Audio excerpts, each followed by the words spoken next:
The horizon trembled in silver light, the sand still shifting in small avalanches along the fence posts. Engines lined the yard, row after row, 102 of them, gleaming like animals at rest, chrome dulled by dust, black leather softened by dawn. Cole Maddox stood on his porch with a steel thermos. The dented one wrapped in a red scarf his daughter had tied there long ago. He didn't drink from it. He just held it steady, both hands around its warmth, watching. Inside, a baby's thin cry lifted once, soft as wind through grass. Helmets turned toward the sound. 100 men and women, road-burned and scarred, lowered their heads in silence. One of them raised 2 fingers in a gesture that wasn't salute, but something older, gratitude without words. Beside Cole, Ada Quinn's hand brushed his sleeve, brief as breath, and then the moment slipped away, the story rewinding to its beginning. The day before, Cole was mending fence wire, fingers sore from the pliers, the desert sky wide and clear. His daughter Juniper sat cross-legged in the dirt, sketching clouds that weren't there. He packed her lunch with careful ritual, an apple, a sandwich, and a folded note tucked under the bread. "You are braver than son." He always wrote something. Before leaving for school, he set a paper cup of coffee on the mailbox. He did it every morning, whether anyone came or not, a ritual of quiet kindness. Most days, no one touched it.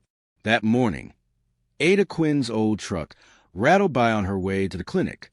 She slowed, saw the steam rising from the cup, then drove on, her face unreadable through the glass. By afternoon, the wind turned strange. The radio crackled with warnings, a sandstorm rolling out a canyon. Cole pulled the generator's cord 3 times. His own ritual, until it coughed alive. He moved Juniper's sketchbooks into the tin chest by the hearth and checked the lantern wicks. In his pocket, a half-written letter from years ago pressed against his thigh. A letter to his wife, never finished. He had stopped at the line where the words should have read, "I forgive you," but he had never found the courage to write them. The horizon darkened to bruised purple, and then the ground began to hum. Engines. 15 motorcycles pushed through the yellow haze, their riders bent low against the wind. Dust painted their leather into clay. At the front rode Rook Alvarez, his palms raised empty as they coasted into the yard. "Storm ate the road," he called, his voice muffled by grit. "We need a roof." Cole stood on the porch. Juniper's small hand found his. He looked at the riders, then at the dog tags hanging from a nail by the door, a ritual he kept, always removing them before entering his home. Slowly, he reached up, touched the tags, and nodded. "Shop's open," he said. Inside, he set rules with steady calm. No smoke near the child, boots in a bowl by the door, water by the cup. No one argued. Big men with tattooed knuckles unlaced their boots, dropping them with surprising care.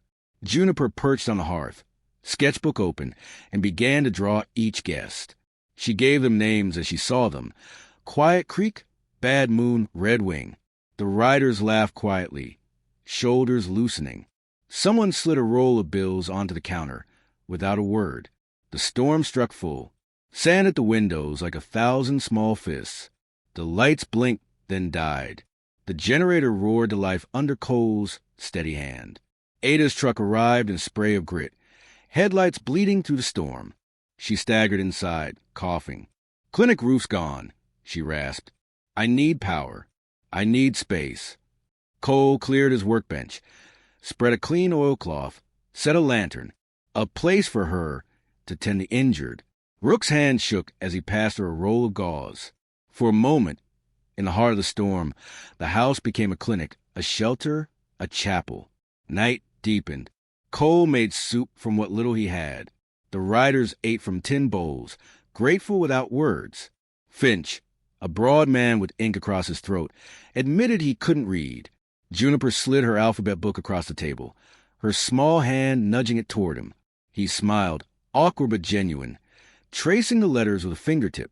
Ada leaned against the doorway, watching Cole quietly, watching how he gave without speech, how he held the lantern steady so others could see. She noticed a letter in his pocket, folded so many times the paper had thinned. He never opened it. Later, Bad Moon rolled back his sleeve, revealing an angry wound creeping right up his arm. Ada's voice softened. I'm not here to punish. I'm here to keep you. She cleaned the infection while he turned his face away, eyes wet for reasons beyond pain. Cole whispered to Juniper, sometimes staying is braver than leaving. She nodded, eyes wide. Then came the sound that shifted everything. A low moan. Lyra, Rook's partner, doubled over, clutching her belly. Early labor, too fast, too sudden. Outside was a whiteout. No road, no chance to ride. Ada moved fast, clearing space. Towels. Boiled water. Lantern steady. Juniper held Lyra's hand, whispering names of stars. Vega, Altair, Deneb. Engines outside idled in turn, humming like prayer wheels. The storm raged. Inside, life pressed forward. Hours stretched thin. At last, a cry broke through the roar. A child's cry, sharp and new. Ada wrapped the tiny body, placed her in Lyra's arms. Rook knelt, helmet pressed to the floorboards. Cole lifted his red scarf, tied it around the baby's small cap. Juniper smiled, solemn. Her name is Dawn. The riders nodded, something unspoken passing between them. Later, when quiet settled, Rook spoke low to Cole. There was a dead in town, a man who wanted the angels gone, who would bleed them dry if he could. We're not welcome anywhere, Rook said. Maybe we don't deserve to be. Cole said nothing at first. He set the half letter on the table between them. You leave things better than you found them. Start here. Start now. Rook looked at him for a long time, then nodded. Something in his spine changed. Through the night, men took shifts with the engines, idling them to keep batteries alive. The generator hummed like a heartbeat. Ada dozed in a chair, boots off, a sock carefully mended at the toe. Cole draped a quilt over her shoulders, silent. The storm thinned, breath by breath.